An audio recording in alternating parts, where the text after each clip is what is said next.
That is me. Hi, everyone. Good afternoon. My name is Yuval.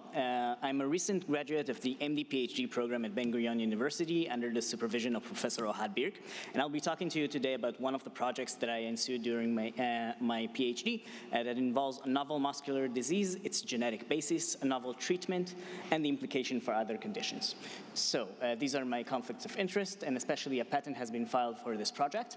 And the lab I used to work in, known as the Morris Kahn Lab of Human Genetics, is focused on deciphering the genetic and molecular basis of rare human Mendelian diseases. And using our methodology, we were able to discover more than 60 novel human disease-associated genes in special population in the Negev region of Israel. And specifically in the Bedouin population, our efforts were able to reduce infant mortality by roughly 30%. And the project I'm going to be discussing about today started in a small Bedouin village in the Negev region of Israel, where we studied 6 individuals who are suffering from a newly discovered limb girdle muscular dystrophy, a disease that primarily affects the proximal muscle, causing weakness, atrophy, and eventually loss of ambulation. The patient had elevated CK levels up to 35,000, with the normal reference being up to 200. And they also had elevated AST and ALT. And what you can see in the chart here is that while CK levels rose and eventually dropped, creatinine levels dropped as well, indicating a very low remaining muscle mass. The patient all had a myopathic electromyography. They had slight histopathological changes. For instance, here, you can see a biopsy that was taken for a more severe patient, which shows just a small reduction of type 2 muscle fibers. And this is as opposed to the MRI imaging. We showed a striking image where here in the calf muscles, you can see some muscle striation, whereas here in the thighs, you can see almost total fatty replacement of the muscle tissues with fat. Most patients also had abnormal fasting blood glucose levels starting at the age of 20, with one patient having overt diabetes. And the disease is progressive and leads to respiratory failure, with 3 or 4 patients already chronically ventilated, and unfortunately one patient already died from the disease. Using genome-wide linkage analysis, we were able to pinpoint the mutation to a single 3.2 megabase pair homozygous locus on chromosome 5 with a maximal load score of 4.8. And within this gene, we discovered a point mutation that causes a missense mutation in position 822, yielding a replacement of a glycine residue to an aspartate residue. And this variant was a singleton, highly conserved in both the nucleotide level, the amino acid level, and the total gene level, and was predicted to be deleterious in multiple in silico models. There were no other variants, nor within this locus, nor in other muscle disease-associated genes, and this variant was not present in our in-house dataset of over 500 whole exomes on whole genomes that, from ethnically matched individuals, or from roughly 200 sanguinary sequencing of more nearby tribes. And this variant also was presumed to infer an impact on the protein by eliminating several existing hydrogen bonds and creating new bonds with distant residues, and also compromising the helix dipole by creating electrostatic change here with the negatively charged aspartate residue conflicting with the helix dipole. Now, at the beginning, it was a bit hard for me, at least, to understand what's the connection between HMG-CoA reductase, which is known to catalyze the reaction of HMG-CoA and convert it to mevalonic acid, and is also known as the rate-limiting step in the synthesis of cholesterol, to connect this with a muscle disorder. And then I remembered from my medical education that HMG-CoA reductase is also notoriously known as the drug target of statins, which are the most commonly prescribed drug class in the world that also has a very common adverse effect of creating muscle aches. And from there, the road was pretty much paved, and the HMG-CoA muscle link was pretty obvious, with hundreds and thousands of articles describing the connection between the HMG-CoA reductase and muscle problems. But more notably is that some articles also referred to anti-HMG-CoA myopathy or severe statin myopathy as being resembling to limb girdle muscular dystrophy, which is the exact same phenotype that our patients suffered from. So with this in mind, we performed a couple of functional analysis, and we CRISPR'd some cells and showed using confocal microscopy and immunofluorescence that the mutation does not alter the localization of the protein. But in a more functional level, we took the a purified catalytic portion of the HMGCR protein, both the wild type and the mutant, and showed using a colorimetric assay that the mutation reduces the velocity of the enzyme by 70% and also increases Km by 65%, meaning it has a much, much lower affinity towards its substrate.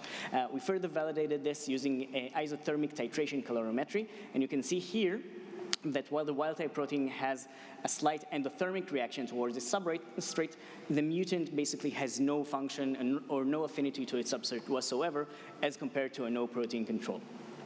Now, with this in mind, and knowing that HMG-CoA reductase just catalyzes the reaction of converting HMG-CoA to mevalonic acid, we thought, well, maybe we can just replace the missing enzymatic product. To further validate this idea, we measured the level of mevalonic acid in our patient's serum using LCMS, and it was shown to be 30% that of the average of normal controls. And so mevalonolactone, or mevalonic acid, is a metabolite that has many different functions in the human body, but was never previously administered to humans before. And so it's not widely available as a drug. We approached several chemical companies and pharmaceutical companies to try and synthesize this for us, and the price tag we got was 4 million euros, which of course we could not afford. So we devised a biochemical protocol to produce it by ourselves. So this is just a chart of how the protocol looked like, but suffice to say, it required me to be in the lab every 3 hours for a week times 9 times. But in the end, we were able to use fermentation to generate a large amount of almost 100% pure mevalonolactone, as was assessed by GCMS and NMR. And of course, before we used that on actual patients, we wanted to test it on animal models. So in a mouse model, we showed that it has a good toxicity profile, up to 2 grams per kilo, which is more than 100-fold what we intended to use in human patients. So, and after that, we were able to acquire an expanded access or compassion-use treatment protocol for our patients from the Israeli Ministry of Health, just due to the fact that our patients had no other alternative treatments whatsoever. And we decided to start with a single most severe patient in an escalating dose kind of protocol. So this was the first dosing, and of course a very exciting day for all of us. You can see that it was mid-COVID that actually really hindered our progress. And after that, using the escalating dose protocol, we followed our patient for 1.5 years. And what you can see here in this very crowded chart is that we objectively measured many, many different muscle groups. And we showed improvement in all of them, and it's summarized more nicely in this here. There was improvement in all muscle groups, roughly between 70% and 300% improvement in strength. I would also like to point your attention to here, to the lung functions, which really took a huge jump forward after a couple of months. The only really objectively measured adverse event effect that we've seen was this slight discoloration of the nail bed that appeared mostly after dose escalation or after a long pause in treatment, and then the treatment was reissued. It started roughly half a day after dosing and completely disappeared after 2 or 3 days, and basically we have no idea what causes this. We also initiated a small pharmacokinetic assay that showed that when taken orally, mevalonolactone reached peak concentrations in the serum after 40 minutes and was almost back to baseline levels after 120 minutes. And alongside the objective improvement, we also saw improvement in daily function, activities of daily living, and I would like to point your attention to the smile the patient has on her face. For me, that's worth it. But she was able to completely abduct her hand. She was able to raise herself from lying down. She was able to feed her grandchild and to breathe without her ventilator for 4 hours without lowering her O2 sats, all of which she couldn't have done before. After that, I already told you that statins are the most commonly prescribed drug class in the world, and that they show the most common side effect is myalgia. But in some rare cases, it can cause severe myopathy and another disorder called immune-mediated necrotizing myopathy, which can eventually be lethal and cause death. So we know that the mutation mimics statin myopathy, and we thought to ourselves, okay, why not try mevalonic acid for both? So that's exactly what we did. We took a couple of mice, we administered several types of statins to them, and and for half of them, we also gave them free access to mevalonolactone-containing water. And what you can see, again, in this overly crowded figure is that the mouse that got mevalonolactone did much, much better in test strength in metabolic cages, in wire hang, and in grip strength. And I think this video illustrates its best, that you see the mouse on the left received just statin, and the mouse on the right received both statins and mevalonolactone. Now I'm going to give you a little bit of a spoiler. The mouse on the left, you'll see 5 attempts looped, each one not lasting more than 2 seconds. And the mouse on the right, I was unfortunate enough to record the longest attempt, which took 11 minutes. And seeing as we have time left, I think we can watch it all together. Kidding. So to conclude, we discovered a novel form of progressive autosomal recessive limb girdle muscular dystrophy that was caused by a biallelic mutation in HMGCR. It shows a high similarity to statin myopathy, and oral mevalonolactone can be used both as a treatment for the rare orphan disease and as a treatment for potentially life-threatening condition, statin myopathy. And in my opinion, this is a nice example of a translational genetics approach where we were fortunate enough to take patients from the field back to the bench, back to the lab, and to offer them a real solution in just a few short years.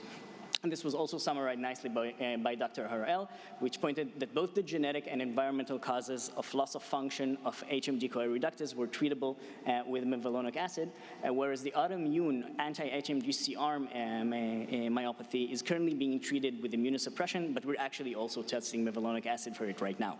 If you have any patients, please approach me later. One last thing, another group from the Mayo Clinic discovered 5 different patients with the biallelic mutations in HMG-CoA reductase that also have limb girdle muscular dystrophy, and they published their data just a couple of months after us. You can scan this QR code and get to their article. And with that, I would like to thank my lab members. I highlighted here, underlined, my colleagues that are also presenting in this conference, so be sure to check that out. And I would especially like to thank my supervisor, Professor Ohad Birk, who was a true inspiration, and the rest of the people involved. And that's it for me. I'd be happy to take any questions.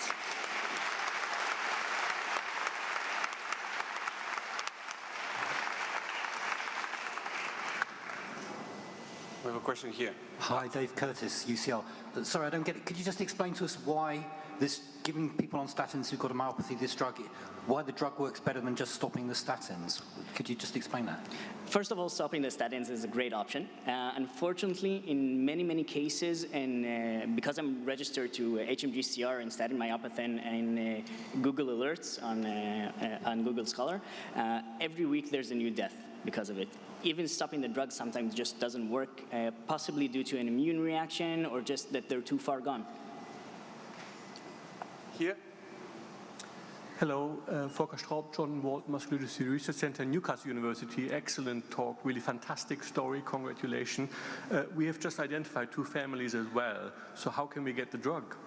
Wonderful. We're actually looking for collaborations and we'd love to help, so let's exchange contacts afterwards. Okay, I'll find you.